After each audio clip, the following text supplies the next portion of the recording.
Ayat Jurnal Penyesuaian.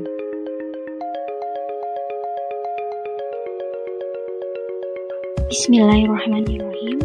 Assalamualaikum warahmatullahi wabarakatuh. Halo sobat semua, perkenalkan saya Mega Sifailiza, semester 3, berstatus mahasiswi pendidikan ekonomi FKIP UHAMKA. Tujuan saya membuat video ini untuk tugas akhir mata kuliah dasar akuntansi.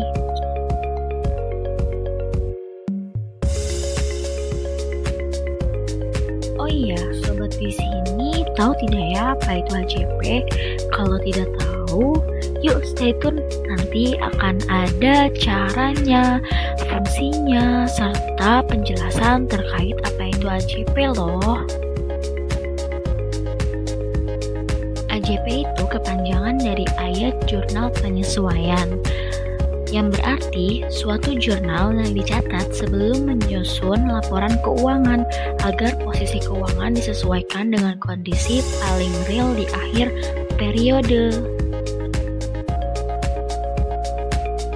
Awal HJP itu karena ada konsep akuntansi yang menyatakan pitching cost against revenue concept, yang artinya biaya-biaya yang berkaitan dengan usaha untuk menghasilkan pendapatan atau revenue pada periode tertentu merupakan beban atau expense dari periode tersebut.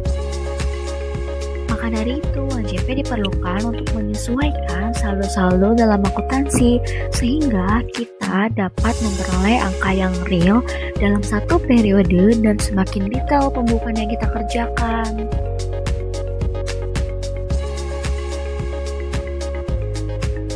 Nah, untuk menyesuaikan itulah dilakukannya HJP.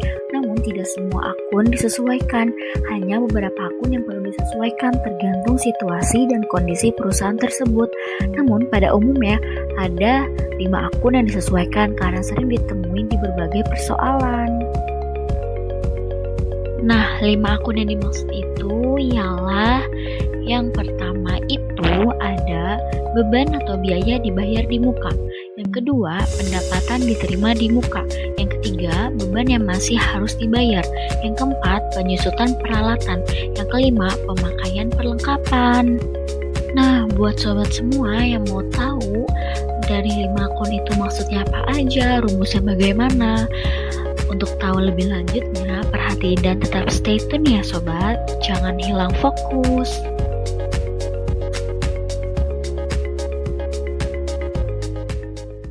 Yang pertama yaitu beban atau biaya dibayar di muka. Maksudnya ialah beban dibayar muka berarti beban yang dibayarkan terlebih dahulu dan perusahaan belum menerima manfaat tersebut.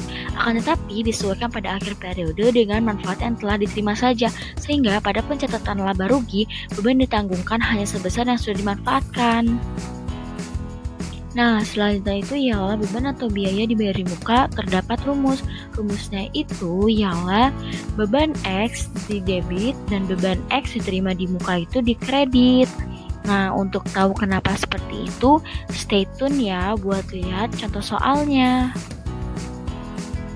Yang kedua itu pendapatan diterima di muka, penerimaan uang di awal untuk jasa yang belum dilakukan. Biasanya ini seperti pendapatan sewa ataupun pendapatan proyek 1 tahun bersifat tetap. Akan disesuaikan pada akhir periode menjadi pendapatan usaha sesuai dengan yang sudah dikerjakan. Artinya, jika ada yang belum dikerjakan, posisinya sama seperti hutang. Nah, untuk rumusnya ialah pendekatan utang atau neraca. Yang pertama itu diterima di muka, itu debit. Pendapatannya kredit, itu sebesar yang sudah menjadi pendapatan. Sedangkan pendekatan laba rugi yaitu pendapatan di debit dibayar di muka kredit. Dan kalau yang ini itu sebesar yang belum menjadi pendapatan. Yang ketiga itu ada beban yang masih harus dibayar. Pencatatan ini dilakukan untuk mengadjust beban ketika akhir periode yang gantung, seperti beban gaji, beban telepon, dan lain-lain. Beban yang sudah kita terima manfaatnya tapi belum dibayar pada satu periode, maka akan dihitung pada periode tersebut juga. Rumusnya ialah beban di debit, utang beban di kredit. Lalu yang keempat itu ada penyusutan peralatan, membutuhkan penyesuaian dikarenakan terdapat penyusutan aktiva. Anda mengalami penurunan nilai disebabkan oleh karena pemakaian atau adanya teknologi baru. Rumusnya itu ialah beban penyusutan debit, akumulasi penyusutan kredit. Untuk akun kelima yaitu pemakaian perlengkapan. Membutuhkan penyesuaian disebabkan adanya pemakaian perlengkapan sendiri. Biasanya beberapa kali pembelian untuk di perusahaan dan perlengkapan ini yang dipakai secara terus-menerus sehingga bisa berkurang stoknya. Maka perlengkapan biasanya dilakukan perhitungan setiap akhir periode agar lebih mudah. Lalu, rumus pemakaian perlengkapan yaitu beban perlengkapan di debit dan perlengkapan di kredit. Hal itu terjadi karena ketika awal periode perlengkapan itu penuh karena baru pembelian, sedangkan ketika di akhir periode itu pasti ada pengurangan, makanya perlengkapan itu ada di kredit. Sampai sini sobat semua sudah paham belum nih?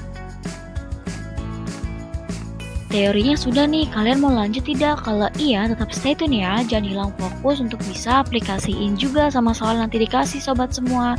Sampai jumpa di contoh soal. Oke, sekarang kita akan memasuki bentuk soal dari HJP itu sendiri. Untuk mengetahui soalnya bagaimana dan jawabannya, tetap perhatikan ya.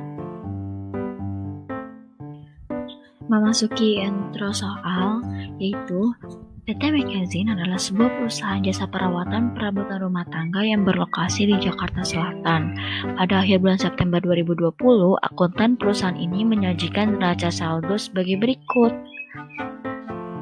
Soal dari PT Magazine yaitu mempunyai neraca saldo per 30 September 2020. Soalnya itu sebagai yang terlihat di foto.